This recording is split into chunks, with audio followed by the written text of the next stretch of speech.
Então, queridos, hoje eu quero dar continuidade à nossa série Uma Questão de Fé. Amém? Você pode dizer isso para a pessoa que está do seu lado, é uma questão de fé.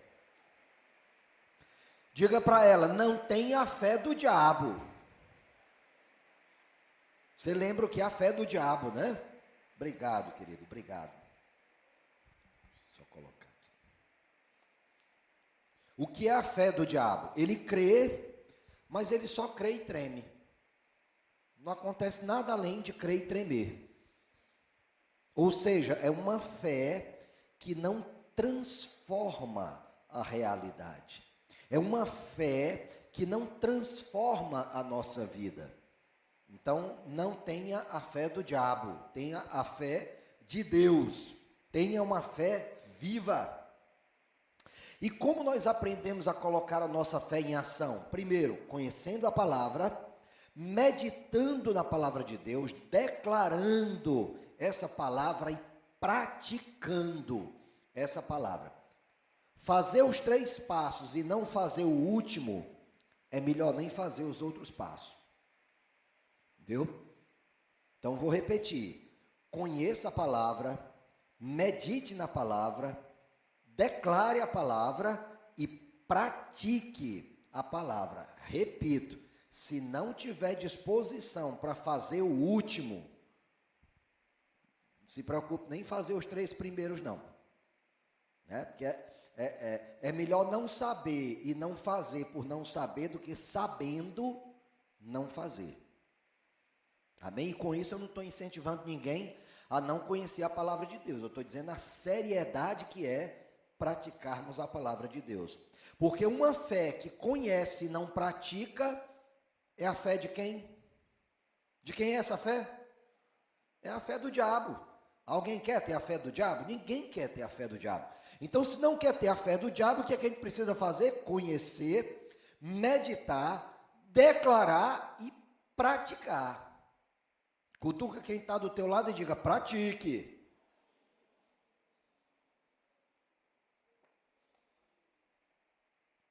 Mas de onde vem a fé? Né? De onde ela vem e qual é o resultado da nossa fé? Né? Quem é que sabe de onde é que vem a fé? A fé é dom de Deus. Deus nos dá uma medida de fé.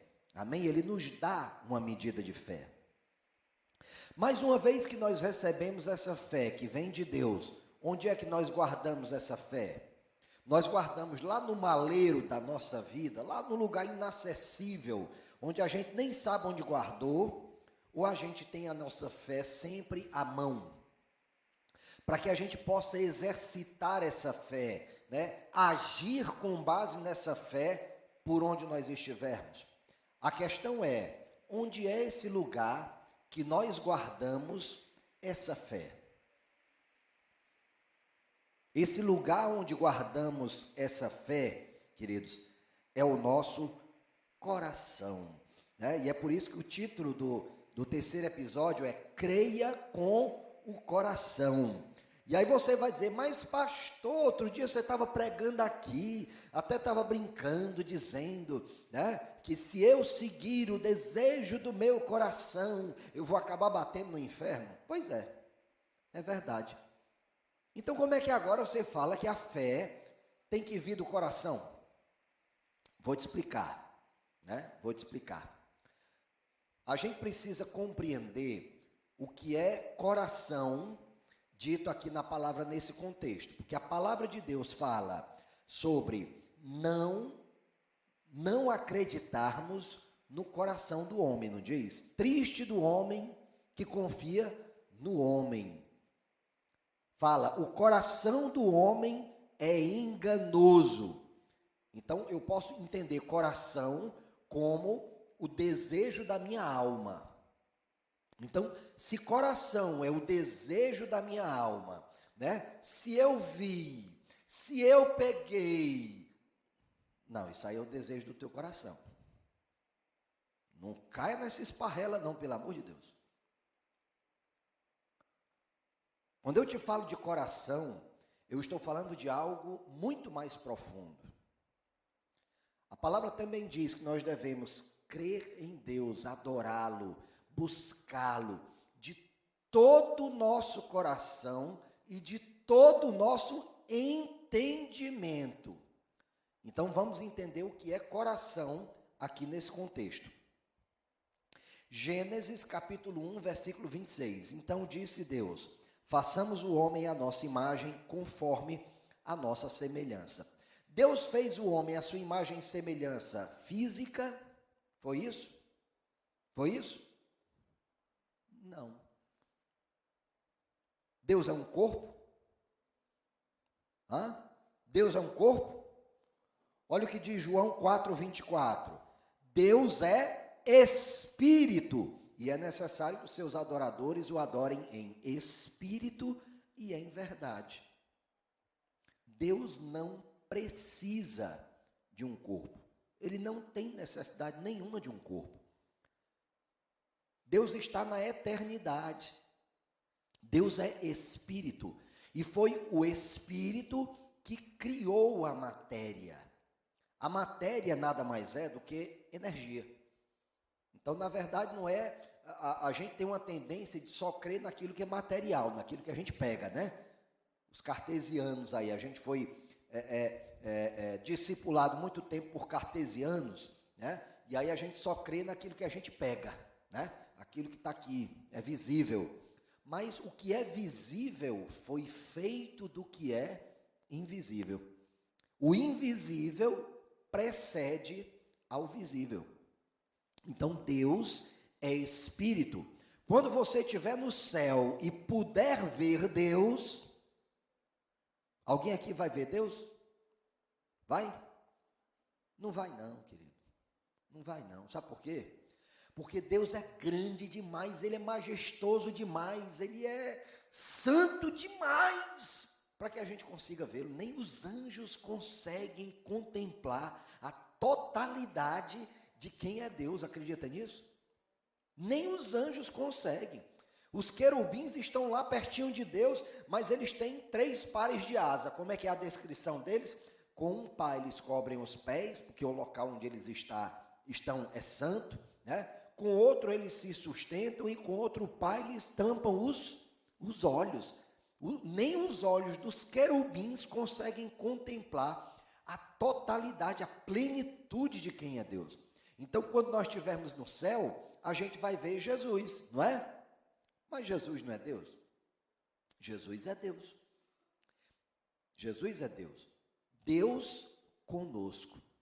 Então, Deus, na sua plenitude, Ele se faz semelhante a nós, inclusive corporalmente, para que nós possamos ter acesso a Ele. Olha que Deus maravilhoso, né? Olha que Deus maravilhoso. Sabendo que nós não teríamos condição de chegar até Ele, Ele chega até nós. Olha que Deus maravilhoso, né? Então, Ele se faz conhecer a nós. E Cristo, em sua plenitude, é Deus e em sua plenitude é homem. É um mistério que nós não conseguimos compreender, mas é uma verdade na qual nós cremos. Então, Deus nos fez a sua imagem e semelhança. Então, a nossa identidade, na verdade, não está no nosso corpo e nem na nossa alma. Eu sei que você já conhece essa frase que eu vou pedir a você para repetir, mas eu vou pedir a você para repetir comigo, tá bom? Repete comigo.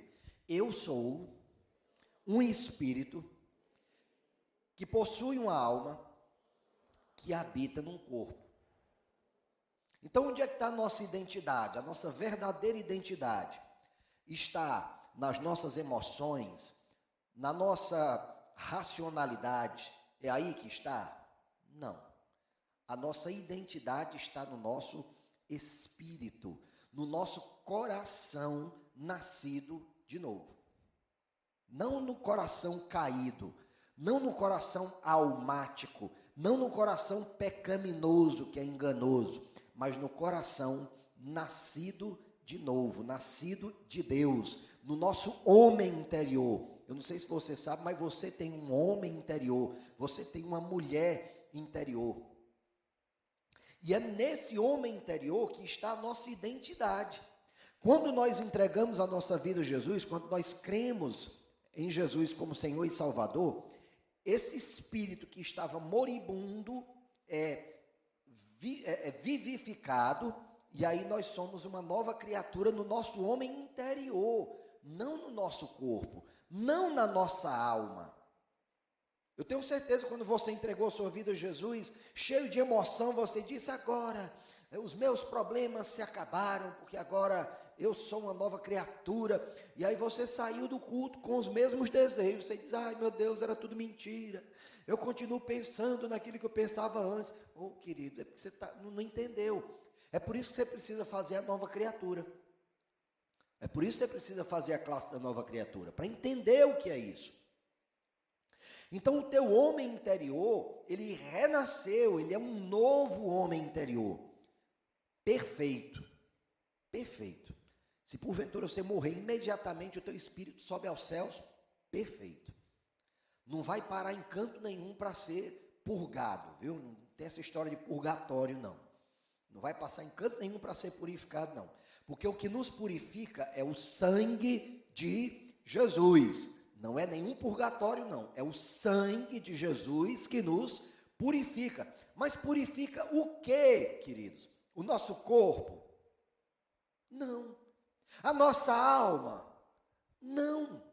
O nosso espírito é purificado. O nosso espírito é aperfeiçoado.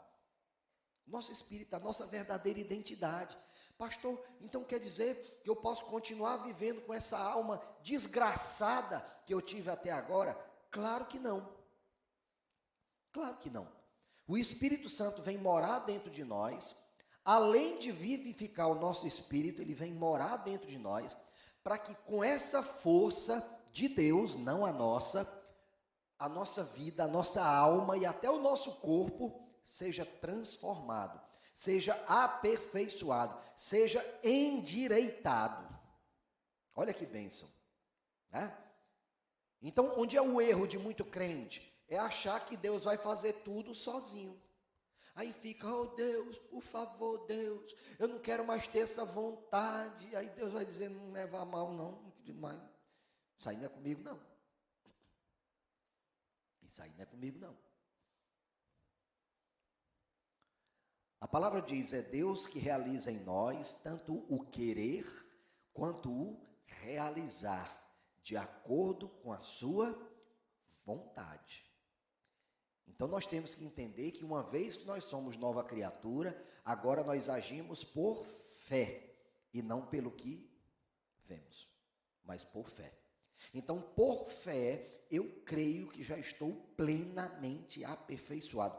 Por fé, eu creio que já sou plenamente santo. Logo, eu tenho dentro de mim força suficiente para abandonar a pornografia, para abandonar a mentira, para abandonar a bebedeira, para abandonar todo e qualquer vício. Dentro de mim já existe força suficiente. O próprio Deus veio morar dentro de mim para que nós possamos abandonar tudo. Mas não pense que Deus vai pegar a tua vontade e vai dizer: eu quero que você agora tenha vontade de abandonar o pecado. Não, não é assim não, querido. Não é mágica não. Deus colocou dentro de você o poder necessário para que você aplique a sua vontade em fazer a vontade dele, não mais do coração caído, né? E não mais do coração caído. Todos estão me ouvindo bem? Que bom. Eu não me ouço bem, mas não tem nada a ver com a mesa não, viu? É o som da chuva, tá bom? Mas já passa. Gênesis 2,17 nos diz: mas não coma da árvore do conhecimento do bem e do mal, porque no dia em que dela comer, certamente você morrerá. Te pergunto, Adão comeu da maçã e aí, morreu, foi? Primeiro que não foi uma maçã, né? Ninguém sabe que fruta foi. Alguém que diz aí que é o coco e não a maçã, porque a Bíblia diz: e ele tomou do fruto e comeu. O único fruto que eu sei que a gente primeiro toma, depois come, é o coco. Mas aí é brincadeira. O fato é, ele comeu o fruto e ele não morreu. Deus mentiu então? Deus mentiu? Claro que não. Deus estava falando do homem espiritual que é Adão. Ele não estava falando do corpo de Adão. Ele estava falando da identidade de Adão. Então, o espírito de Adão morreu naquele momento. E aí ele foi expulso do paraíso. Porque no paraíso, querido, para você ter ideia, a gente só consegue ter comunhão com Deus através do Espírito. Através do Espírito. É por isso que eu falo tanto que o crente não deve ficar esperando se relacionar com Deus a partir de um arrepio. Ah, eu senti um arrepio, foi Deus falando comigo. Pode ter sido, pode não ter sido também. Você pode se arrepiar porque escutou uma música legal. Você pode sentir algo porque escutou uma música que não tem nada a ver com Deus. Pode. Então, o que é que faz com que nós tenhamos comunhão com Deus? O que é que faz com que sintamos a presença de Deus? A fé. É a fé. É a fé que faz brotar. É a fé que faz transformar. É a fé que nos faz adorar. E não o contrário. Né? Não é uma música que nos leva a ter fé. É a palavra de Deus que nos leva a ter fé. Então, se a palavra de Deus diz que onde eu estiver, o Senhor está comigo, eu tenho que crer nisso e ponto, sentindo ou não sentindo. Sentindo ou não sentindo. Adão saiu vivo do paraíso? Saiu, ainda teve filho, teve Caim, teve Abel, teve Sete, né? Ou melhor, Sete. Teve filhos depois, então. Então, Deus está falando não do homem carnal, mas do homem espiritual, que morreu naquele paraíso. João 3,6 diz, o que nasce da carne é carne, mas o que nasce do espírito é espírito. Então, queridos, fé não é aqui, fé é aqui. Fé não é você colocar na tua cabeça, eu não vou duvidar, eu não vou duvidar, eu não vou duvidar, eu não vou duvidar. Está perdendo teu tempo. Não é assim não.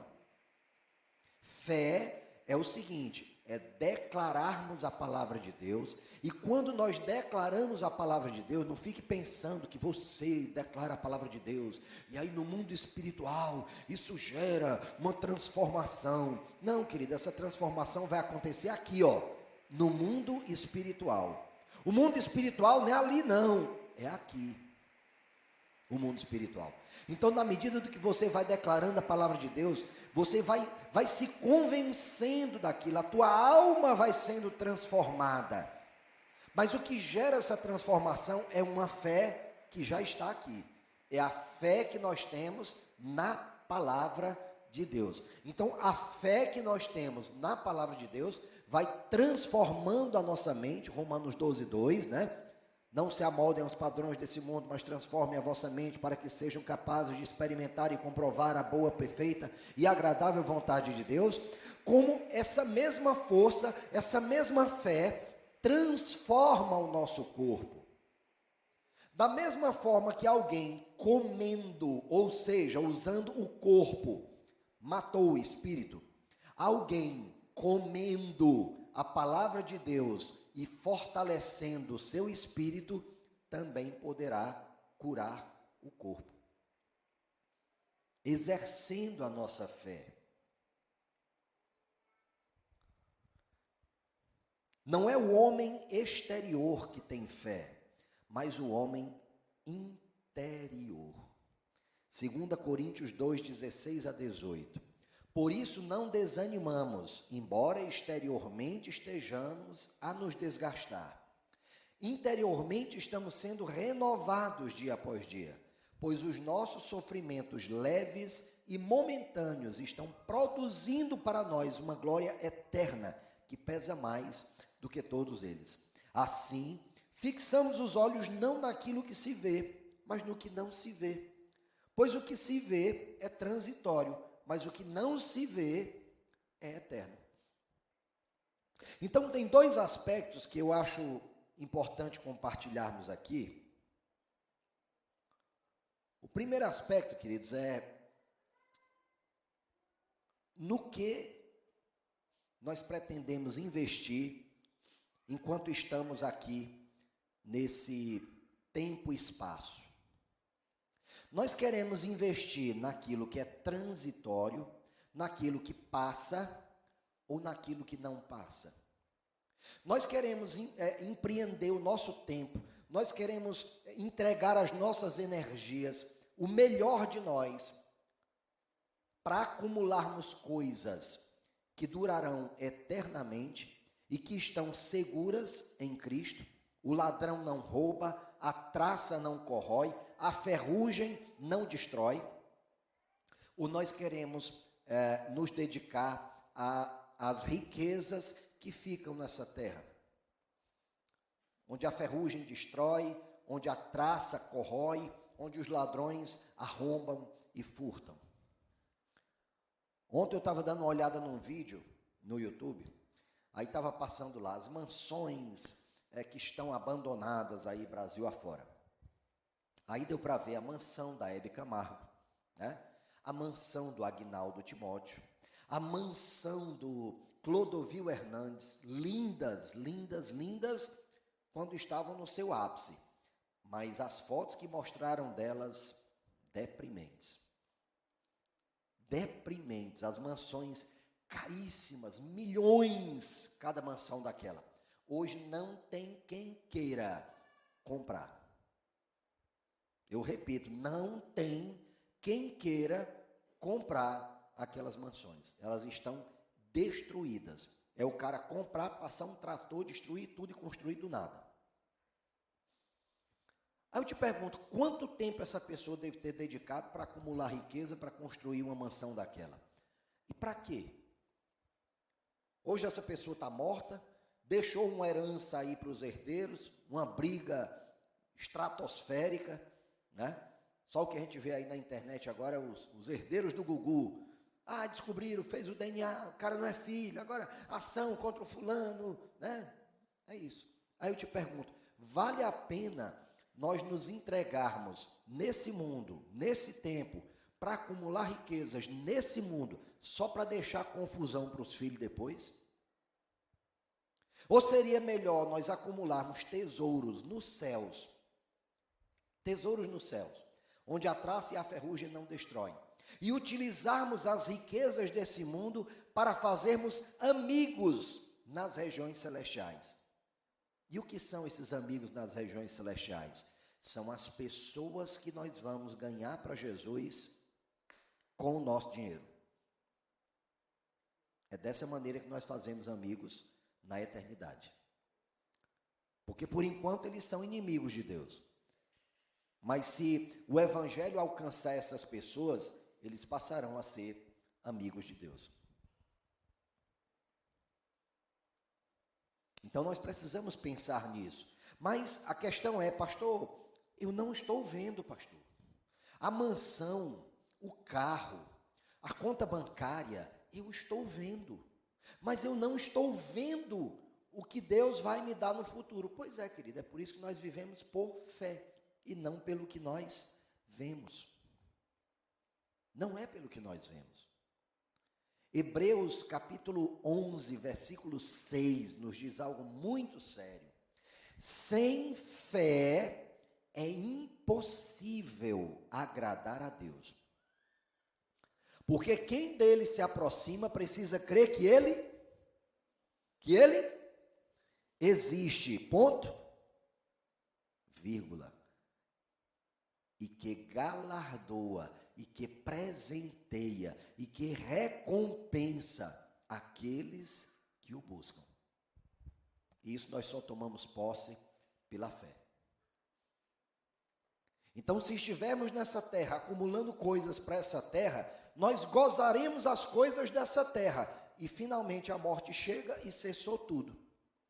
Mas nós podemos utilizar as coisas da terra para ganhar amigos nos céus, para proclamar o evangelho de Jesus Cristo. E finalmente, quando morrermos, se Jesus não voltar, viveremos a eternidade gozando dos galardões que nós teremos acumulado no céu, não na terra. Na terra nós não teremos acumulado nada. Nada. Sabe, queridos, falar de Jesus é algo muito sério. Muito sério. O pessoal aqui do Amor em Ação sabe como eu bato nessa tecla. Olha, querido, eu quero que a gente dê o alimento, e eu inclusive faço questão. Eu não quero. Às vezes o pessoal pergunta, pastor, por que você não pede doação de alimento para o Amor em Ação? Sabe por quê, querido? Porque infelizmente, né? Nós não, mas às vezes tem gente que escuta o apelo da gente, dá a pior linguiça, dá o pior arroz, dá o pior feijão. Eu disse, não quero fazer isso não. Faça o seguinte, quanto é que precisa? Precisa de tanto. A igreja vai bancar o que é necessário para alimentar esse pessoal. Mas eu peço uma coisa, compre o que você consome na sua casa. Se você não come na sua casa, não entregue para ninguém. Só que tem outra coisa que eu digo para eles. Por favor, não cheguem só com o alimento. A prioridade não é o alimento. A prioridade é o evangelho. Um dia o sofrimento dessa pessoa vai acabar. Ainda que ela passe a vida todinha com fome, passando necessidade, um dia o sofrimento dela vai acabar. Mas se ela não ouvir falar de Cristo, o sofrimento que ela terá passado aqui nem se comparará ao sofrimento que ela terá que suportar na eternidade. Então nós precisamos proclamar o Evangelho. Proclamar o Evangelho é urgente, é fundamental proclamarmos o Evangelho. E a gente vai utilizar o dinheiro desse mundo para proclamar o Evangelho. É para isso que a gente utiliza. Pastor, para que um telão desse aqui? Tem necessidade de um telão desse? Dava não sei quantas cestas básicas. Pois é, mas quantas vidas serão salvas por Jesus? Porque vieram curiosos ver esse telão aqui. Porque tiveram a oportunidade de convidar um amigo que queria ver, rapaz, como é que é essa igreja aí que está tão falada nessa cidade? E aí veio para cá e Jesus alcançou essa pessoa. Então é por isso que nós utilizamos o dinheiro para fazer o que for para atrair pessoas. Teve gente que veio para essa igreja interessada só em ver o sistema de som. E hoje está aqui. Olha que bênção. Né?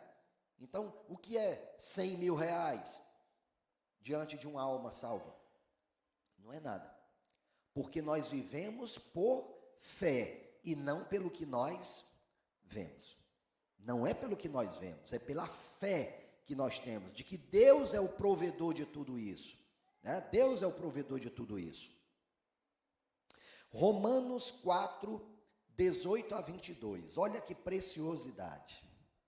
Abraão, contra toda esperança, em esperança creu, tornando-se assim pai de muitas nações, como foi dito ao seu respeito, assim será a sua descendência. Sem se enfraquecer na fé, reconheceu que o seu corpo já estava sem vitalidade, pois já contava cerca de 100 anos de idade, e que também o ventre de Sara já estava sem vitalidade. Mesmo assim, não duvidou, nem foi incrédulo em relação à promessa de Deus, mas foi fortalecido em sua fé e deu glória a Deus, estando plenamente convencido de que ele era poderoso para cumprir o que havia prometido. Em consequência, isso também lhe foi creditado como justiça.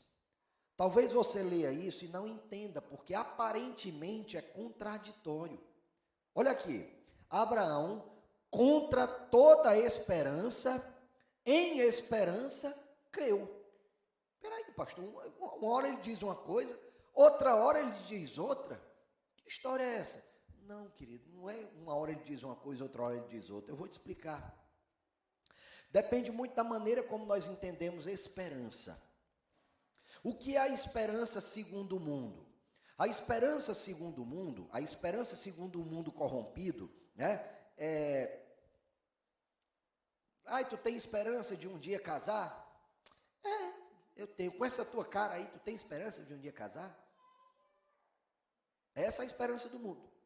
Tu tem esperança de um dia ficar rico?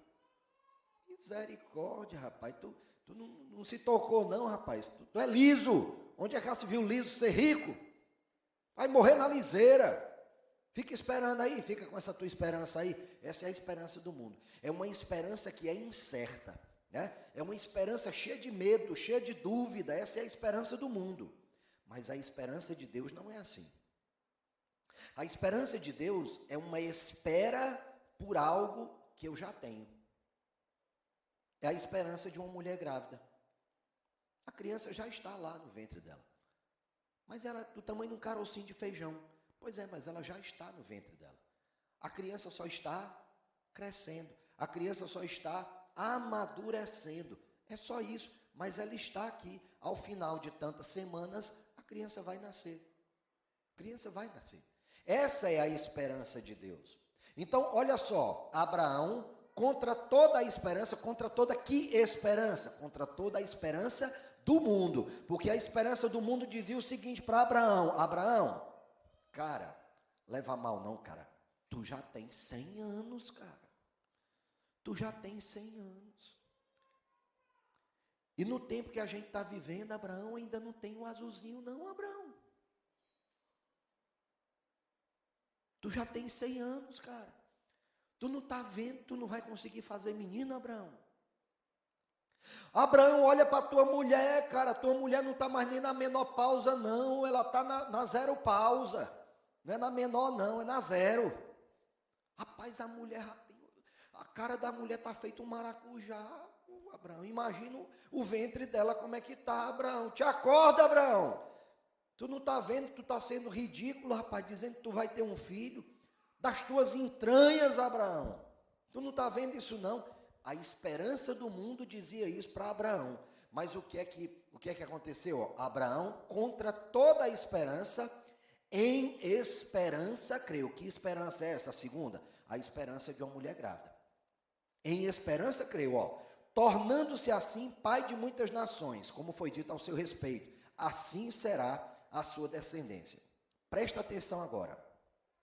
Sem se enfraquecer na fé, reconheceu que o seu corpo já estava sem vitalidade, pois já contava cerca de 100 anos de idade, e que também o ventre de Sara já estava sem vitalidade. Aparentemente é contraditório, não é? Sem enfraquecer na fé. Pastor, como é que o cara não enfraquece na fé? Além do pessoal estar falando para ele que ele tinha 100 anos de idade, que o ventre da Sara já estava feito um maracujá murcho, como é que ele não enfraqueceu na fé? É porque fé não está aqui, fé não está na razão, fé não está nas emoções, fé está no meu homem interior, está no meu coração. Deus, no homem interior de Abraão, diz: Abraão, não tema, eu não te prometi que por meio da tua descendência abençoaria todas as nações da terra? Surgirá um filho das tuas entranhas. Pronto. Foi o que Deus prometeu para Abraão. E Deus cumpriu. Abraão até tentou dar uma forcinha, né? Teve relações com Agar e teve Ismael, mas Deus disse: não, Abraão, olha, eu vou abençoar Ismael porque é teu filho, né? Porque tu é meu amigo, eu vou abençoar Ismael, mas não é ele que eu quero, não. Eu quero a glória para mim, é para mim que eu quero a glória, né? Aí você entende, porque lá no final, né, ele diz aqui, mesmo assim não duvidou nem foi incrédulo em relação à promessa de Deus, mas foi fortalecido em sua fé e deu glória a Deus. Aqui não quer dizer que, Isaac nasceu, glória a Deus. Não é isso não. Ele deu glória a Deus quando as circunstâncias demonstravam que não era possível e quando ele próprio reconheceu que o corpo dele já não tinha mais nenhuma vitalidade. Ou seja, por meio dele próprio era impossível. Mas Deus prometeu a Abraão e Deus cumpriu a promessa que fez a Abraão. Sabe, queridos, eu estou falando aqui de filhos para Abraão, mas eu não sei o que foi que Deus te prometeu. Ele te prometeu algo. Lá no teu íntimo, lá no teu homem interior, você sabe que ele prometeu. Mas a tua mente todos os dias tenta te enganar. A tua mente todos os dias tenta te dizer que ele não fez essa promessa. A decisão é sua. Crer naquilo que Deus te falou ou crê naquilo que a sua mente corrompida, pecaminosa, está te dizendo. 2 Coríntios 1:20. Pois quantas forem as promessas feitas por Deus, tantas tem em Cristo o sim. Por isso, por meio dele, de Cristo, o amém é pronunciado por todos nós para a glória de Deus. Você sabe dizer o que quer dizer amém? Amém é assim seja. Então Deus prometeu algo para mim, se Ele prometeu, eu digo amém, assim seja. Se o Senhor quer isso, assim seja, amém, assim seja. Então tenha cuidado quando você disser amém. Tem crente usando amém como muleta, né? Fulano de tal, sai daqui, a pessoa diz amém. Fulano de tal, tu é um pobretão, amém. Amém é uma conversa. Amém é uma conversa. Sabe, queridos, às vezes eu converso com um crente, e aí eu pergunto para a pessoa, e aí, querido, como é que você está? Pastor, eu estou bem, assim como Deus quer, né? Aí você está bem assim como Deus quer? Sabe, sua boca fala uma coisa, mas sua expressão está me dizendo outra. Como assim, pastor? Assim, com a tua expressão, tu está me dizendo, eu estou assim como Deus quer, passando pelo deserto, debaixo de peia. Muita peia, pastor, muita peia, muito deserto, pastor, muita dificuldade. É isso aí que você quer me dizer? É isso mesmo, pastor. Pastor, eu estou passando por isso, eu estou passando por aquilo e tal. Aí eu digo, querido, deixa eu te corrigir numa coisa. Tem algo aí que você falou que é certo. Você está passando. Crente não nasceu para viver na dificuldade, mas para passar pela dificuldade. Passar. As circunstâncias resistem à fé. E isso é uma bênção, sabia? Isso é uma bênção. É uma bênção. Todo dia de segunda a sexta, eu e a pastora Táslia estamos lá na academia, né? E aí, poxa, chega lá na academia de vez em quando, né? A gente coça assim a cabeça para mostrar o bíceps, né? Mas, poxa, eu te pergunto, se for para a academia e ficar fazendo esteira, vai ficar forte? Vai? Não vai. Vai até emagrecer, porque vai perder caloria e tal, mas vai ficar forte? Não vai. O que é preciso para fortalecer a musculatura? É preciso levantar um peso, é preciso uma resistência, não é? O pessoal aí que faz pilates, tem aqui alguém que faça pilates? Né? Tem uma resistência, não tem no pilates? Tem uma resistência, às vezes não é um peso, mas é uma resistência, é uma mola, é um elástico, né? Para quem faz calistenia, é o peso do próprio corpo, mas existe uma resistência aplicada. Então, é essa resistência que promove o crescimento da musculatura, tá bom? A fé é do mesmo jeito. Quando nós entregamos a nossa vida a Jesus, Deus nos dá uma medida de fé. E nós passamos a viver por essa medida de fé. Mas Ele quer que nós façamos essa fé crescer. Mas como é que essa fé vai crescer se não houver resistência? Tem que haver resistência para que essa fé cresça. Ai, pastor, mas para que eu preciso de fé? Para que eu preciso fazer ela crescer? Ai, quando eu estiver no céu? Não, querido, deixa eu te dizer uma coisa. Quando você estiver no céu, você não vai precisar de fé não, viu, queridinho? Tá bom, queridinha? Por quê? Você não vai precisar de fé? Porque agora você está vendo. Fé que vê não é fé. Só é fé quando eu não vejo. Só é fé quando eu espero. Quando eu consigo, deixou de ser fé. Deixou de ser fé. É muito fácil uma pessoa chegar, vir dar um testemunho, quer dar um testemunho de fé. E aí conta as bênçãos, né? Conta as bênçãos. Aí a pessoa, olha, fulano de tal, uma pessoa de fé. Não, ele foi uma pessoa de fé. Agora ele não é mais não que ele conseguiu. Agora que ele conseguiu, não é mais não. O que é que vai acontecer se e eu não vou fazer isso não, viu? Mas vamos imaginar que próxima semana eu diga, amor, não quero mais ir para academia não, quero ficar em casa, né? O que é que vai acontecer com a musculatura? Ela vai diminuir. Não vai diminuir? Pois é, crente que deixa de passar por circunstâncias de resistência, tem a tendência de também a sua fé diminuir. Então, na verdade, nós temos que desejar que a nossa fé seja provada.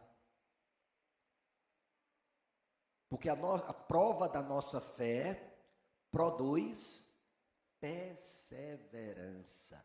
E a perseverança terá ação completa, a fim de nos tornar maduros e íntegros, sem nos faltar coisa alguma. Tiago, capítulo 1, versículo 2.